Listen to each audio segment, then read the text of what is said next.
The Galactic Alchemist Convention of 2847 was in full swing aboard Station Kepler 442, with representatives from 73 species displaying their most dangerous concoctions. Dr. Zixthor, a renowned Valyrian chemist with crystalline skin that refracted light into prismatic patterns, had just finished explaining his latest creation to a captivated audience. "This," he announced, holding up an ornate crystal cup filled with swirling violet liquid, "is compound Theta 9. A single drop can dissolve reinforced titanium in seconds. 3 drops can create a localized gravitational anomaly. The entire cup could theoretically destabilize a small moon." The crowd murmured appreciatively, their various appendages noting furiously on datapads. A prominent warning label wrapped around the cup in 12 languages. All variations of the same message: do not ingest, fatal to all known biology. "The containment vessel must be crystal from the Helix Nebula," Zixthor continued. "As it's the only material that doesn't react with, then why is it in a cup?" Every being in the auditorium turned toward the interruption. Standing at the back was Commander Sarah Chen, the human representative from the Terran Diplomatic Corps. She wore her standard Navy uniform, arms crossed, one eyebrow raised in what the aliens had learned to recognize as the human skeptical expression. Zixthor's crystalline features flickered with confusion. "Excuse me?" I said. Sarah walked down the aisle, her boots clicking against the metal floor. "Why is it in a cup?" "You know, the thing we drink from." The Valyrian skin shifted to a deeper blue, indicating embarrassment in his species. "It's not a drinking cup, Commander. It's a specialized containment vessel that happens to be cup-shaped for optimal molecular suspension." "Uh-huh." Sarah reached the stage. "But you see the problem, right? You put liquid in a cup-shaped thing, label it 'Don't drink this,' and expect everyone to just not be tempted?" A Krunian delegate resembling a floating jellyfish with too many eyes interjected. "Commander Chen, no rational being would ingest something clearly marked as lethal. The form is irrelevant." "No rational being," Sarah repeated slowly. She turned to face the assembly. "Let me tell you about humans in cups. We have a saying back on Earth: if it fits, it sits. We also have, if it's in a cup, someone will drink it. These are universal human truths." Zixthor's patterns flickered nervously. "Surely your species has evolved past such primitive impulses." "Oh, we've evolved plenty," Sarah said, pulling out her datapad. "We've mastered faster-than-light travel, quantum computing, and genetic engineering. But you know what we haven't mastered? Not drinking things in cups. Let me share some statistics from Earth history." She projected holographic data into the air. "In 2156, we invented a cleaning solution so powerful it could strip paint off starship hulls. We put it in bottles shaped like soda containers. Within a month, 47 people drank it despite the warnings. In 2203, someone created an experimental fuel additive and stored it in a coffee mug at a research facility.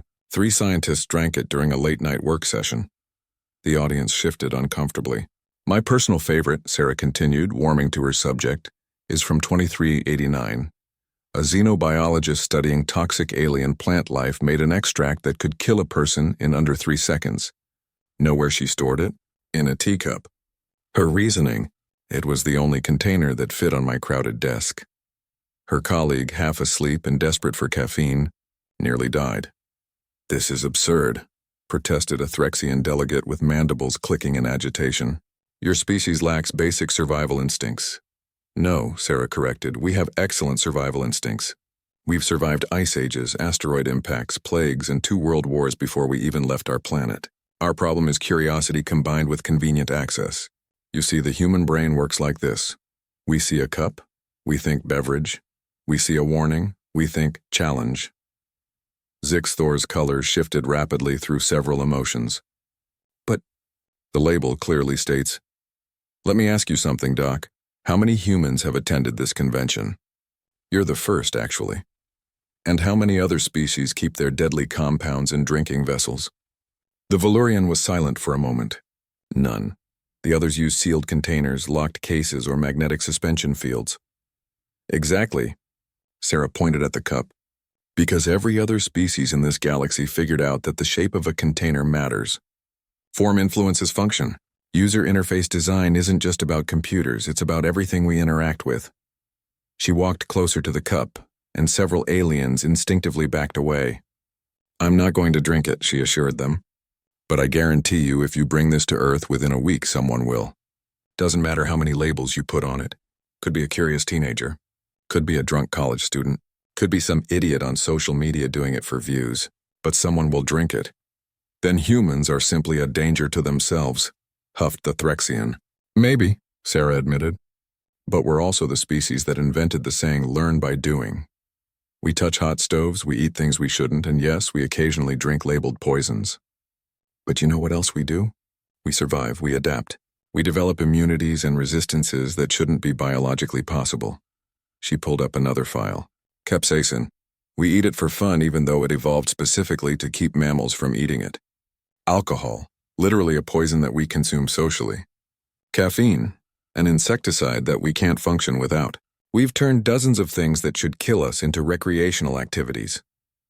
Zixthor's patterns had shifted to a curious orange. "You're saying humans might actually be able to survive compound theta 9? God, no. That stuff would probably kill me instantly," Sarah grinned. "But some idiot would try it, and the medical data from their autopsy would be invaluable. That's the human way. Learn from every mistake. Even the fatal ones." The auditorium erupted in a cacophony of alien sounds. Whistles, clicks, and bioelectric buzzes that the translator struggled to parse. Finally, the convention director, an elderly Paxian with wisdom-bearing tentacles, raised a limb for silence. Commander Chen raises valid points about cross-species design safety. "Perhaps we should review our presentation protocols." The director turned to Zixthor. "Doctor, might I suggest a sealed container for future demonstrations?"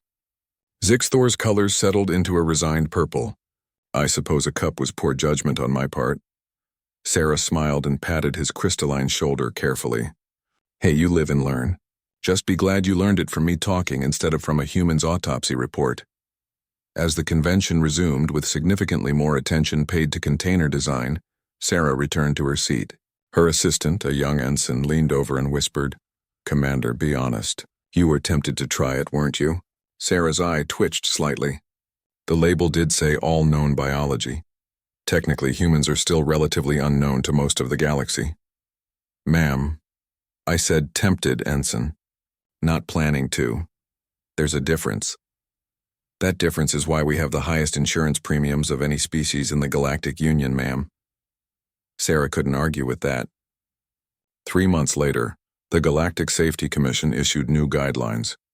All hazardous materials must be stored in containers that do not resemble consumption vessels as understood by humans or any other species. The amendment became informally known as Chen's Cup Law, and, somewhere on a human colony world, a bartender looked at the notice and thought, "Challenge accepted, because that's what humans do."